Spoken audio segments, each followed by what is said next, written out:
Photo उतर गया है। एक हमारा छोड़ ले लो। नमस्कार, मैं हूं शम्स ताहिर खान और आप देख रहे हैं वारदात। पर्दे के पीछे रहकर स्टिंग ऑपरेशन और अपने इन्वेस्टिगेशन के जरिए बड़े बड़े घोटालों को बेनकाब करने वाले आज तक के पत्रकार अक्षय सिंह खुद कभी टीवी पर सामने नहीं आए, मगर नामालूम क्यों जब खूनी व्यापम घोटाले की जांच के लिए वो मध्य प्रदेश गए तो न सिर्फ खुद को कैमरे पर कैद करवाया बल्कि शूट के दौरान बाकायदा कैमरामैन से कहकर अपना शॉट भी बनवाया। व्यापम घोटाले के आरोपी डॉक्टर इस पूरे मामले के विजिल ब्लोअर आशीष चतुर्वेदी को धमकी देते हैं। तुम साथ में हैं? तुम कहाँ हैं? वो नम्रता कहाँ है?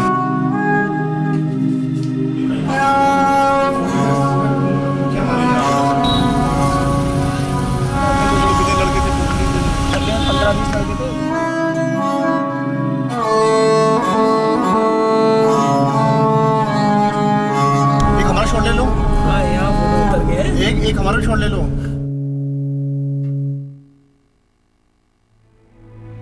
एक टीवी जर्नलिस्ट जब शूट पर होता है तो कैमरामैन अमूमन रिपोर्टर का कटअवेज यानी विजुअल जरूर बनाता है। इसमें कोई अजीब बात नहीं है, मगर अक्षय टीवी जर्नलिस्ट होते हुए भी खुद कभी टीवी पर नहीं आता था, क्योंकि वो स्टिंग ऑपरेशन करता था, इसलिए खुद की पहचान छुपाना जरूरी था। हम पंचों की राय। मगर यहाँ व्यापम घोटाले की जांच करते हुए जब वो इंदौर से झबुआ जा रहा था तो रास्ते में कैमरामैन किशन कुमार से खुद का एक शॉट लेने को कहता है। एक हमारा छोड़ ले लो। यहाँ फोटो उतर गया है। एक हमारा छोड़ ले लो। इतना ही नहीं, अमूमन कैमरे से दूर रहने वाला अक्षय इंदौर से पहले ग्वालियर मेडिकल कॉलेज के हॉस्टल में हैरत अंगेज तौर पर एक पीटीसी भी करता है, यानी कैमरे के सामने बोलना। यह शायद अक्षय की जिंदगी का पहला और आखिरी पीटीसी है। तारीख 6 अक्टूबर 2012 व्यापम घोटाले के आरोपी डॉक्टर इस पूरे मामले के विजिल ब्लोअर आशीष चतुर्वेदी को धमकी देते हैं और उसके बाद 4 दिन बाद उनको यहाँ इस सीनियर बॉयज़ हॉस्टल के बाहर से उनको अगवा कर लेते हैं और उनको लेकर आते हैं रूम नंबर 16। ये उस आरोपी डॉक्टर का रूम है और यहाँ पर आशीष चतुर्वेदी विजिल ब्लोअर के साथ जान से मारने की कोशिश की जाती है। ठीक है। और ये रही अक्षय की डायरी।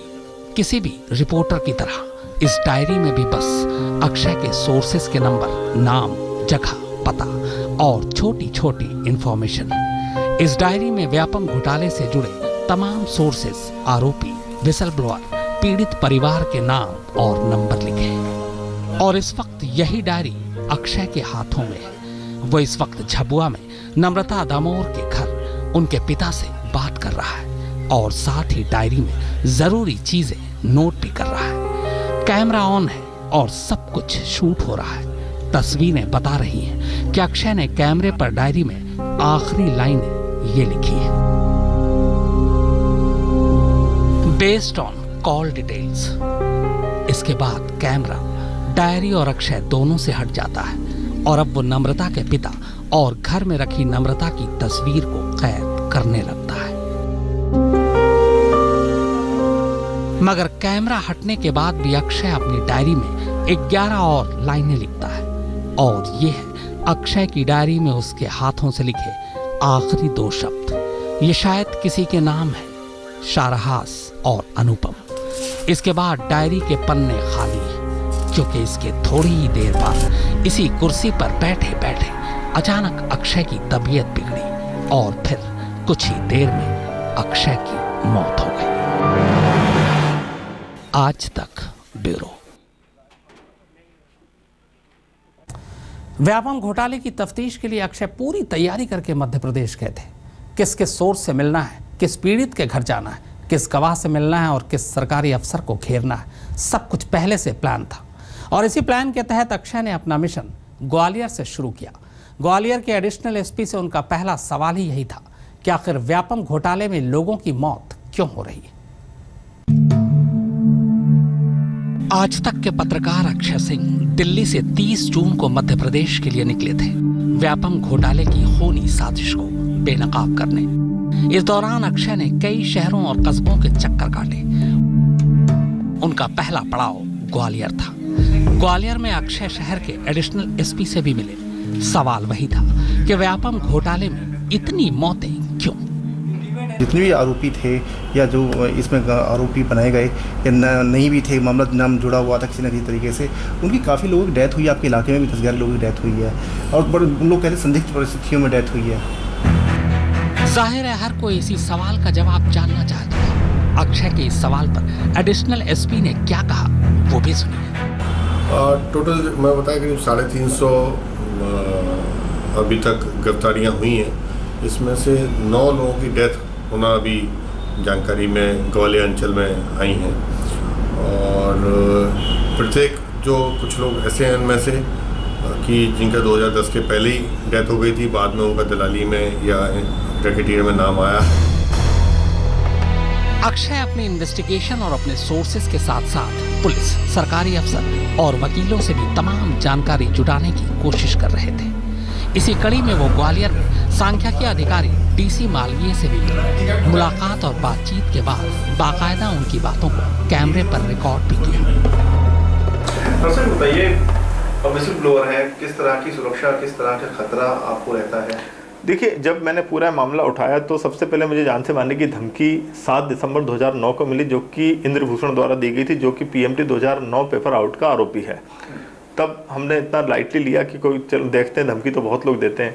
फिर 2013 में जब ये मामला आया व्यापम का, तो डॉक्टर जगदीश सागर ने मुझे मुंबई से फ़ोन करके धमकी दी और डॉक्टर जगदीश सागर ने भी बोला कि यदि नंबर पुलिस को मेरे द्वारा दिया गया तो मैं आपको जान से मार दूंगा। इस पूरे मामले की जानकारी पुलिस को दी गई, लेकिन पुलिस ने कोई एफआईआर दर्ज नहीं की। चूंकि व्यापम घोटाले की जड़ में पीएमटी भी है, लिहाजा ग्वालियर में अक्षय जीआर मेडिकल कॉलेज भी गए ताकि वहां से भी कुछ सुराग निकाल सके। मेडिकल कॉलेज में अक्षय ने कुछ छात्रों से बात भी की। क्या बता रहे, जैसे आपकी जो परसेंटेज ज़्यादा थी, हुआ क्या? परसेंटेज ज़्यादा थी, मतलब हम पढ़ने वाले स्टूडेंट थे, हम लोग पढ़ते थे, हम लोग मेहनत करते थे कोचिंग में, हमारी रैंक आती थी कोचिंग पे, अंडर 10 अंडर 20 हम लोग रैंक आती थी। तो वी आर वेरी श्योर कि हमारा सिलेक्शन तो इस साल होगा ही होगा। पर हम जब एग्ज़ाम दे के आते थे, हाँ हम लोग श्योर थे कि हमारा सिलेक्शन होगा। हम लोग जब रिजल्ट दे के आते थे, अपना एग्ज़ाम दे के आते थे, तो हम देख रहे हैं कि हमारा आधे नंबर से रुक रहा है, हमारा 1 नंबर से रुक रहा है। जीआर मेडिकल कॉलेज के अलावा अक्षय सीनियर बॉय हॉस्टल भी गए। दरअसल घोटाले से जुड़ा एक आरोपी डॉक्टर इसी हॉस्टल के रूम नंबर 16 में रहता था और इसी हॉस्टल से एक विसिल ब्लोअर को अगवा भी किया गया था। घोटाले की तफ्तीश के सिलसिले में कहां-कहां जाना है और किन-किन लोगों से मिलना है, ये सब अक्षय पहले ही तय कर चुके थे। मगर बहुत से सोर्स और केस स्टडी ऐसी भी थी जिसके बारे में अचानक प्लान बना और अक्षय उन लोगों से भी मिले। ग्वालियर और उसके आसपास के कुछ इलाकों में तफ्तीश पूरी करने के बाद अक्षय सरिका नगर डॉक्टर राजेंद्र आर्य के परिवार वालों से मिलने गए। व्यापम घोटाले से जुड़ी एक रहस्यमयी मौत इस घर में भी हुई थी। इस वक्त अक्षय घर के लोगों से मिलकर उसी मौत को समझने की कोशिश कर रहे हैं। घर वालों ने अक्षय को मौत से जुड़े तमाम कागजात और डॉक्टरी रिपोर्ट भी दिखाई। इस घर में अपनी तफ्तीश पूरी करने के बाद अब अक्षय की अगली मंजिल इंदौर थी। सफर के 2 दिन पूरे हो चुके थे। अब आगे की तफ्तीश इंदौर से आगे बढ़नी थी। आज तक ब्यूरो। इंदौर और इंदौर से आगे की सफर की कहानी। अक्षय के सफर के 2 दिन पूरे हो चुके थे। अब अगला पड़ाव इंदौर था, व्यापम घोटाले का सबसे बड़ा केंद्र। अक्षय ने इंदौर में पहले से सब कुछ लाइन अप कर रखा था। पहले उसे इंदौर में तफ्तीश करनी थी और उसके बाद झबुआ जाना था, फिर झबुआ से और आगे।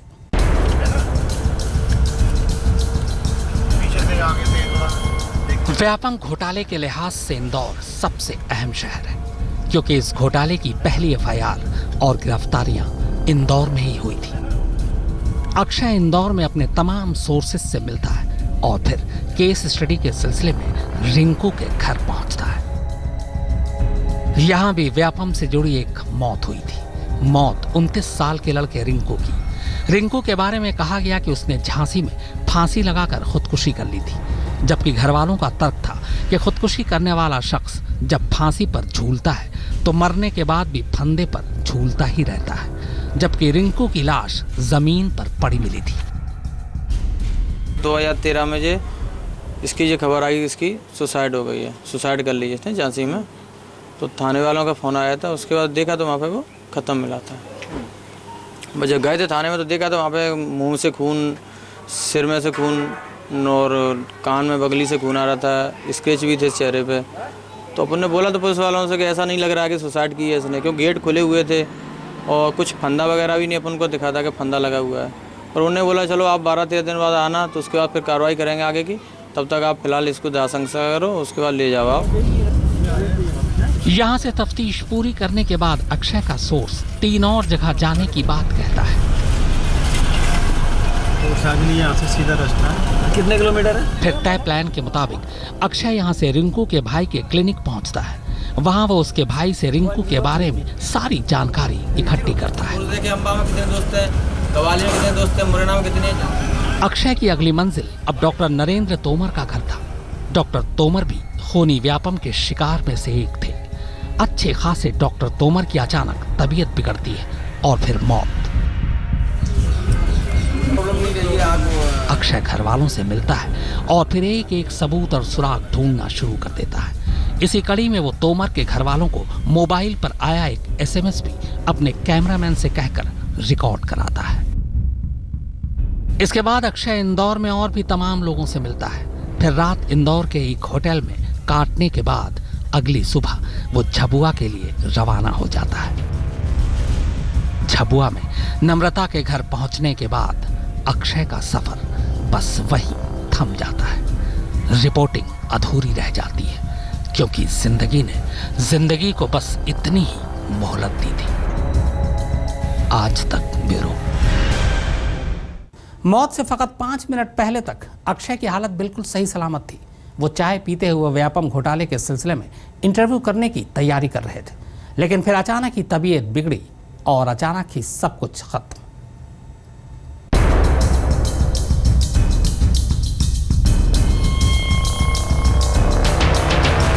व्यापम घोटाले की रिपोर्टिंग के सिलसिले में अक्षय सिंह अब रहस्यमयी तरीके से मारी गई घोटाले के आरोपी नम्रता दामोर के घर झाबुआ पहुंच चुके थे। इससे पहले नाश्ते में उन्होंने रास्ते से खरीदे गए केले खाए थे, लेकिन यही केले उनके साथी कैमरामैन कृष्ण कुमार और सहयोगी राहुल करैया ने भी खाए। जाहिर है अब भी अक्षय की तबीयत बिल्कुल ठीक थी। नम्रता के घर में चाय बनकर आई। सभी को एक ही ट्रे में रखकर चाय परोसी गई, लेकिन चाय पीने के ठीक 20 मिनट बाद अचानक कमरे में मौजूद लोगों ने अक्षय को बहुत तेज आवाज के साथ अपना गला साफ करते हुए सुना। वो अब भी दामोर के घर सोफे पर ही बैठे थे, लेकिन इसके बाद अक्षय ने एक के बाद एक तकरीबन 5 से 6 बार ऐसे ही आवाज निकाली और फिर देखते ही देखते सोफे पर निढाल हो गए। इस दौरान उनके मुंह से हल्की झाग भी निकली और बायां हाथ मुड़कर टेढ़ा हो गया। मुंह से बड़ी तेज मतलब सांसों की हवा से बाहर की तरफ पड़ने लगा। उसका जो होठ है वो हड़बड़ाने लगे, ऐसे करके हड़बड़ाने लगे। वो अंदर का जो स्लाइव होता है, थूक होता है, वो हवा की वजह से बाहर आ रहा था छींटों के तौर पे। पहले तो हमें लगा कुछ बलगम का कुछ कर रहा है, बलगम है शायद इसको, पर फिर तो वारदात में फिलहाल इतना ही, मगर आज तक पर खबरों का सिलसिला लगातार